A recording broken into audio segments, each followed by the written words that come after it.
All right. Welcome, everyone, to the All In podcast. We're here with the team leader for Team Insane India and Nika. Why don't you go ahead and, tell us a little bit about yourself and your background, your military background, if you want to go into that. And I think that would be a great start. Yeah, hi. Okay, so my name is Nika. I am a vet and a military spouse. I was in the United States Air Force.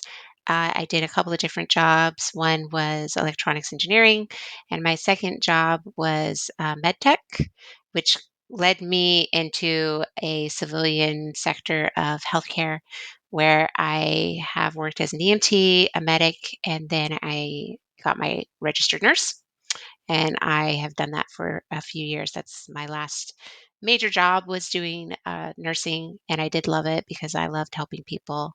Um, but it was time for me to find something new, so I took some time off, raised some kids, and my husband is actually active duty right now. He came back in. He was also a vet. He decided to come back in.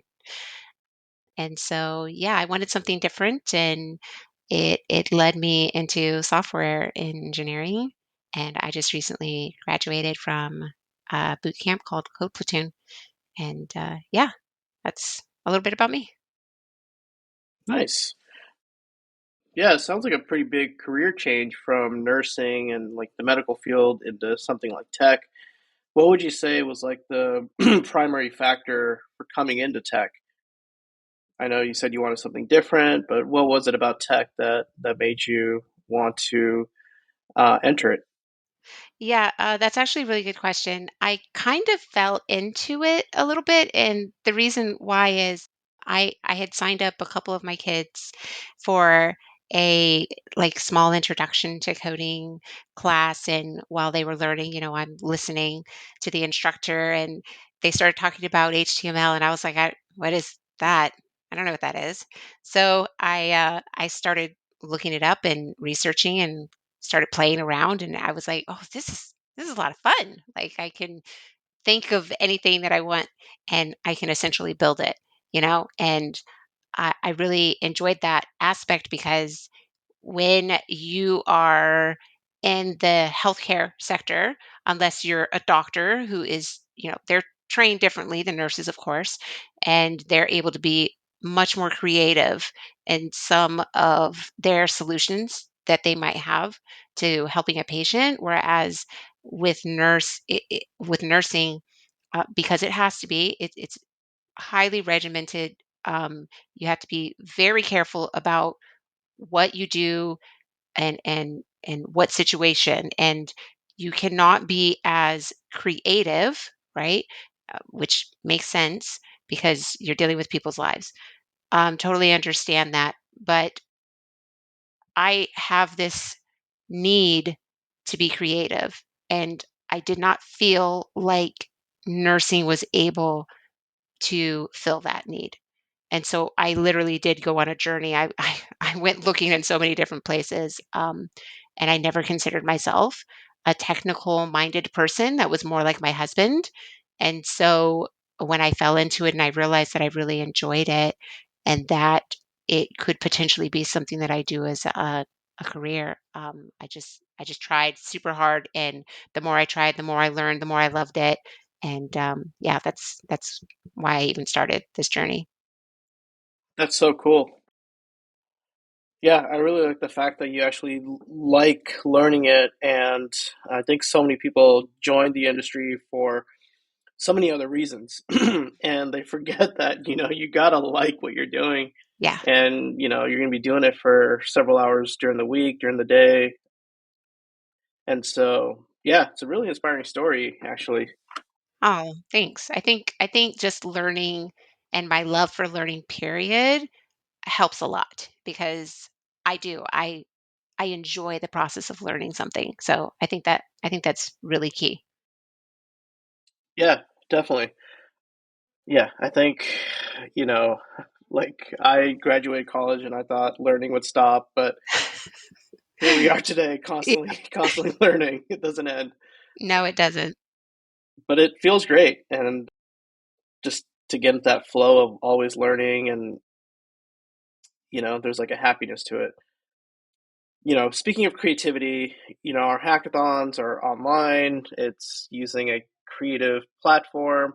You attended our previous hackathon last year. Can you tell us a little bit about the project? I know you guys won first place last year. If you want to touch a little bit about that project, and then we can dive into this year's project as well. Yeah, so last year, that was the first time I had ever even heard about a hackathon, let alone join one. And I was like, I have no idea what I'm doing. What in the world is happening? But I'm glad that I did because I got to work with an amazing group of people. Our team lead, Greg, phenomenal, great team leader. And from the get-go, he was like, okay, these are all the things that we need to do. And we really need to come up with a great idea and collaborate together. And it was very just a very free flowing environment of ideas. And then once we just decided to settle on the equine therapy for veterans, it was like, okay, we've got an idea now. We just need to run with it. And I will say, from the time that we did that to the very end, I felt like, yeah, I may not have really been able to bring as much to the coding aspect of it, but I still felt just as much a part of the team as, doing it this year, where I actually was able to really commit things to the code base this year. So I think just having people that were very engaged was super, super important, and us being able to have a win last year. And could you give a brief description of what the project entails for last year? Oh, yes. So it's an equine therapy application that basically what happens is when you're going into look for therapy in the VA, a lot of things don't actually like talk to each other. They're not connected. And so you could conceivably be looking for something and not even know that you have some of these programs that could be very close to you. And so our idea was we want to be able to have all these siloed off therapists be able to be connected together. And being able to do that, you're literally able to go into the application and say, okay, this is where I'm at. And it gives you a map of view of the services that are nearby you. And what we wanted to do as a future feature was to be able to have it be easier for the therapy providers to be able to fill out all the paperwork and stuff right there in the application, because we know that is major source of friction for being able to get those services to veterans. So it was very cool. We ended up being able to do some scraping and database and API involvement. And it was very, very cool to be able to see something come together that's going to end up helping our brothers and sisters in arms. I think that's really cool. It was very exciting. Yeah, I was super impressed with the project you guys did last year, and the hackathon in general. We had Andrew Bustamante, I believe, that came in as our speaker. He's been blowing up on socials, and I think we were just super lucky to have him Yeah. come in and talk about how mental health kind of correlates with national security and all that sort of stuff. But diving back into this year's hackathon, which was around space, the one question I have is what inspired your team to focus on agriculture in space, particularly in LEO, low Earth orbit? Yeah. So, we had a lot of ideas, but it was kind of difficult for us to be able to conceptualize how we could actually try to solve a real world problem. That was something that was really, really important to us as a team. And I think also because most of us just graduated from boot camp. So there's that. And this was a first hackathon for everybody else except for me. And so we all needed to be able to latch onto an idea and understand fundamentally what we're solving. It's not never helpful for us to have something that's just so abstract that we can't wrap our minds around it, because then when it comes to actually implementing that, we're going to flounder. And so it's pretty easy for us to understand everybody's got to eat even when you're in space. And we know that things that are not packaged are actually healthier for you. Um, Plants and whatnot, fresh fruit, fresh vegetables, not things that are pre-processed. Those things are better optimally for our function as human beings. And so our idea was, what if we can take those things that we've learned in agriculture here on Earth in our ecosystem, and then be able to take that and optimally grow those same plants in low Earth orbit. And what our thinking was, if we're able to do that, you can take those concepts that you learn and apply them when you're out in deep space, or potentially apply them when you're on another planet, for instance, like Mars. We all need to be able to eat. It's a core function of our being able to stay alive. So that was a pretty simple, not a simple solution, but a simple idea for us to be able to rally around. So, how did you determine the optimal growing conditions for the 12 fruits and vegetables that's featured in your app? Yeah, so we did have to do some research on what are those optimal solutions for getting the most out of each of those plants.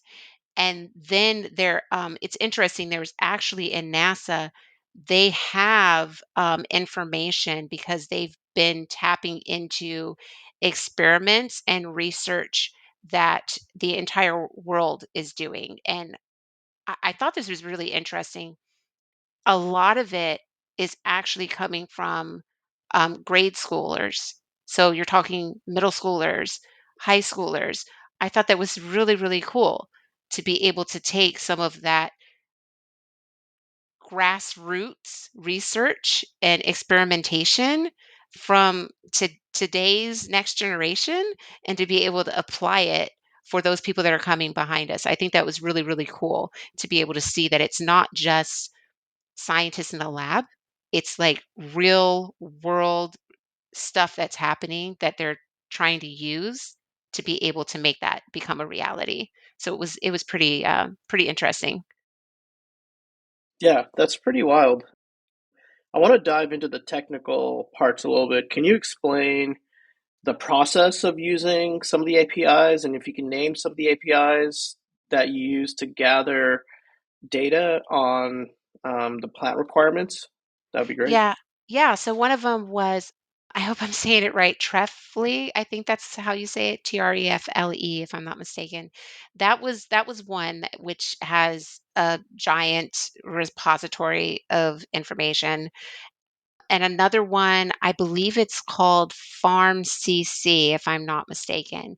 We had quite a few others, but because we were under such a short amount of time for the deadline, we decided to go with those two, just because it was something that we felt that we could query that API and get back some actual useful information that we could apply to the application.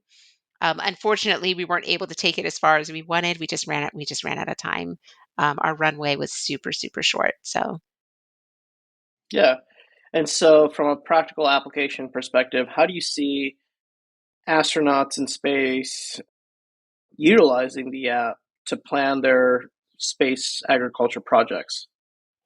yeah, I think that something that would be really, really cool is to be able to take computer vision, which is something that AI is continuously pushing forward to be able to see better, and for you to literally be able to watch how the plant is growing, and then to be able to take that information and say, okay, if it's doing, let's say it's maybe not as growing in this optimal condition that you want, and to be able to say if it's doing XYZ, then maybe it needs more nutrients, maybe it needs more light, maybe it needs more water. And our thinking was if we could do that and be able to watch it, and an astronaut would be able to immediately kind of like get almost like an alert, hey, this plant needs this. Because sure, an astronaut could sit there and try to figure all that stuff out on their own. But if we're able to reduce the cognitive load, that frees them up to do other things. And it makes their life easier. And if in the future you're doing space exploration with a whole colony of people, and it's something small that we can offload, they're able to do other things that might be more pressing, or help their colony be able to thrive in other ways. And so I think that would be a really cool thing to be able to do ultimately. Yeah, that's so awesome. And I think, as space, the ecosystem gets developed, I've been hearing a lot about like commercial space getting more attention. It sounds like we're going to have more astronauts, Yeah. whether they're like by NASA or governments or again commercial civilian. There's going to be this like huge market, and obviously there needs to be some mechanism involved for like healthy eating, right? It's so crazy to even talk and think about this. But what was some of the more interesting and surprising findings that you had discovered about plant growth in space as you were doing research for this hackathon project? I could give you one example that I don't I don't think that we really expected. Something that was really interesting, they had taken wheat, and they had decided to grow that in the ISS, in low Earth orbit, International Space Station. And when they did it, they actually found that the wheat grew like 10% taller than it does in Earth. And that's not something that you never naturally would think, oh yeah, that's going to happen. But then when you're looking at it, the fact that, oh, okay, it doesn't have the gravitational limits on it because the gravity is going to be less.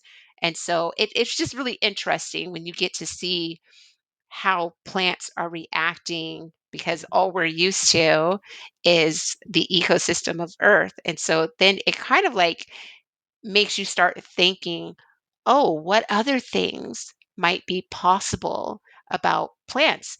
Is it possible that plants are actually going to prolifer- proliferate, excuse me, even more in low Earth orbit than they would on Earth, which I thought would be the complete opposite.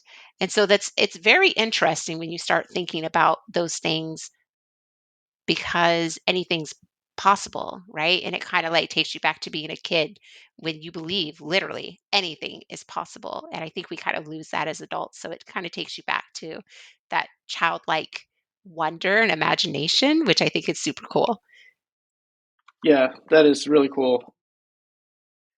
What would you say were some of the challenges that your team faced while building this app, and how did you guys overcome those challenges? I know there was some friction in the beginning, and there might have been some technical challenges, but yeah, would love to hear from your end. Yeah, it's interesting.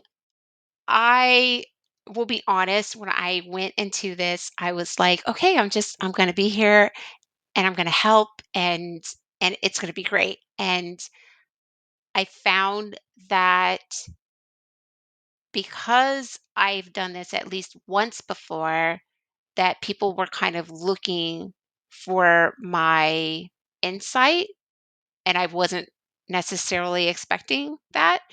And so I felt like at a certain point, I was obligated, and that's not in a bad way. I don't mean that in a bad way at all, but obligated to inform my teammates as much as I possibly could so that we could at the very least be able to have something to show for our work and to not to flounder as much. And so I ended up having to do some leadership roles that I wasn't intending on doing, and that really did stretch me a lot, like a lot, because I'm just coming out of a boot camp. I would I felt like I would not be the best person to lead because I didn't have any real world experience as a software engineer, but I find that that's okay that we don't have that, and maybe we don't need to be so hard on ourselves. We still can lead even if we don't have that real world working experience, as long as we're willing to try. And I think it was really cool to be able to see everybody start collaborating more and saying, "Oh, okay, I'm having this issue. Do you think that you could help?" Or, "Okay, I'm done with this. What else needs to be done?" And to just be able to delegate and kind of keep my fingers in everything. It basically ended up being, I think personally, an exercise in project management. And it was difficult, I won't lie, but I learned a lot. I learned a lot. Well, that's great that you learned a lot. I think when it comes to our hackathons, but that's catered to veterans. I wanted to create an environment where people can make mistakes and just experiment and because you don't have the luxury to experiment and make mistakes in other places like at a job. And so Mhm. I wanted this place to be like almost like Play-Doh. You just like go in and try to make something, create crumbs, break things Yeah. and say things that doesn't flow or doesn't make sense, but Yep. this is the environment to like exercise all your different skills to help you grow and learn. And I'm really glad that you guys came out with the finished product. And I mean, it was a project like nothing else I haven't heard of, which is really cool, right? So yeah, kudos to you guys again. I have a couple more questions, but one that I have is if you could collaborate with any space agency or organization to further develop the app, who would it be and why? I would do it with ISS only because they're already collaborating with everybody in the world, right? I think that not just focusing on a certain core group of people and expanding that to include other people that may not even necessarily think like you, may not even necessarily have the exact same values as you, gives you a different point of view that you may not have even entertained before. And so, like, for me, that's an easy answer. Definitely ISS because they're already doing it, right? And they're already learning how to collaborate no matter where someone's coming from. I think that there is a lot of value in being able to get information from other people that are willing to push back on you. We don't need to be surrounded by people that are just going to agree with us. We need to be around people that are going to disagree and to give us good alternative reasons as to why. I think those things are important. Awesome.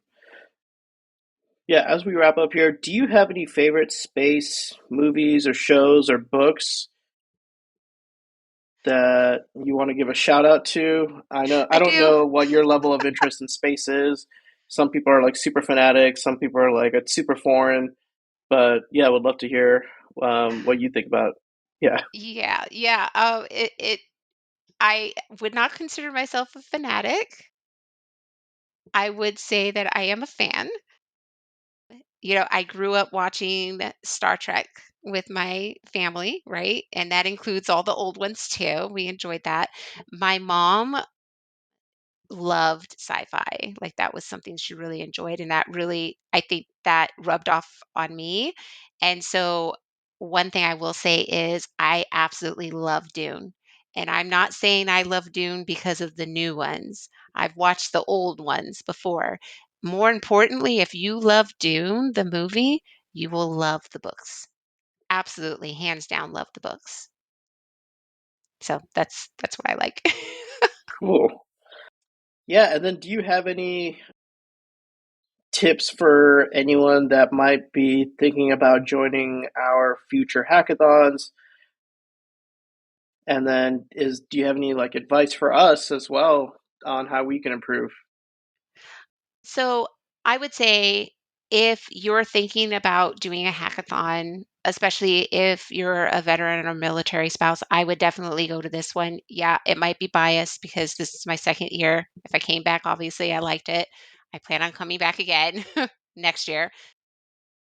I think that because of the nature of what you're building and it being open, just like you said earlier, um, and that you're not going to be restricted in what it is that you end up doing, and that even if you make mistakes, it's okay because it really is a learning environment. And we need to have those places where we can make mistakes, and you know, they're low stakes, right?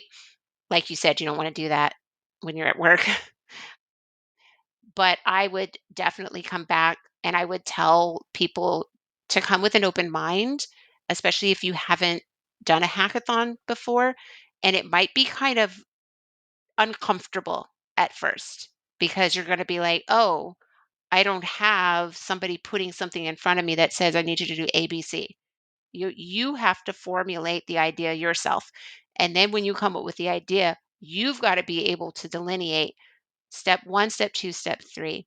And that can be, I think, very uncomfortable for people because it's like playing an open world game. Like you can go anywhere. And so you've got to be able to define the limits of what it is that you're doing and have the correct amount of scope so that you can find to be able to make the final product in the end. And so I would say go for it, do it. It's going to be new. It might be uncomfortable, but I think that you're going to find that you learn a lot more about yourself than when you started it. So I think everybody should do it. I really do. It's awesome. And then, do you have any advice for us on how we can make the event better? Yeah, anything around that? Yeah. Something that I would say is push it even more, share it even more because I don't know where I've heard this before, but I think I've heard it said that like people need to hear things 5 to 7 times before they actually take some sort of action on that. And I've had somebody in my past say, if you don't get to the point when you're sharing something that you're sick and tired of hearing yourself talk about it, then you're not sharing it enough. So if you guys aren't at that point, I would say share it even more because I I was able to share with my code platoon classmates, and they were like, "Oh, this is really cool." And I had to say it a couple times, but then they got really excited about it. And people won't sign up if they don't know. So that's super super important. And the other thing I would say is maybe give a little bit more time to allow people to be heads down because I do know sometimes it might feel like, okay, we've got this speaker and we've got this speaker and we've got this thing and we've got this thing and people are like, "Oh, wait, I have to go to all Totally. that stuff and I have to code." So, yeah, maybe just tailor that back just a bit and allow people to have more heads down time. But yeah, I think you guys are doing a great job overall. I really enjoy it. I really love the speakers that you have, and I think that I love seeing your heart be in this, that it's important to you and that you have a lot of passion for it. and it comes through. Thank you so much. Yeah, I will take that into account. For some reason, we got super speaker heavy this past hackathon. It was just like It was every there were a hour. lot, but they were really Yeah, awesome. They really were very interesting. So yeah. I think we're just trying to fit a lot into this pan. But yeah, thank you so much. Is there anything else you want to give a shout out to? Anything personal shout outs or anything? I know some folks have given shout outs to like personal projects that they're working on that they're trying to promote, but leave it open to you if you want to close it out with anything you want to promote. yeah, so I actually would like to give a shout out to Code Platoon because if it was not for Code Platoon and me being able to get in, I would not even be able to take the next step in my journey that I'm about to take. So I super grateful for them. Shout out to my many, many mentors. I have surrounded myself with many mentors. My first one in tech being Arit. She's known as Queen Spicy Auntie, I think, on Twitter or X. Love that. She has been awesome. She has given me such wonderful, timely advice when it comes to how to navigate the technical landscape, the things that hiring managers are looking for, those positive signals that they need to see from somebody that they might potentially be hiring. And she has a really great community called the Arit Dev Circle. Another one is Code Connectors. All of those guys are great. JC, Lawrence, Dennis, Eric. I feel like I'm going to forget somebody. Joseph. They have been phenomenal. They're working software engineers. They give so much time. They don't ask for anything back. They just do it because they love helping people. And that is so attractive, especially to people that are trying to become software engineers. So I would definitely go to Code Connector. I think it's codeconnector.io. I could be wrong about that. Look them up, join their Slack community. You will not be sorry that you did it. And then the last thing is I am slowly but surely working on something called Storyline, which I want to be able to basically help children come up with these stories and images and to make like a little book. And hopefully, I can get it to the point where then they get shipped the book out at the end. So they get to do something digital and bring it into real world and have something that they can hold in their hands. I think that's it's really cool. I'm looking forward to it. It's a labor of love, and so it'll be a while till I'm done. But I'm just going to keep working on it one day at a time. Awesome. Yeah, please keep me posted when that comes out. I'd love I to will. check it out. Sounds really cool. Yeah, thank you again for your time, Nika. And I think this has been great. Just hearing a lot about your project and your endeavors, and again, want to congratulate you on your next chapter of getting into this internship. It's Thank you. technical, and it sounds like it's going to be a great growth opportunity for you. It is. And hope we can continue to stay in touch. Yeah, definitely. And thank you so much. I appreciate the time, Jamil. Of course. All right, everyone. That's the pod.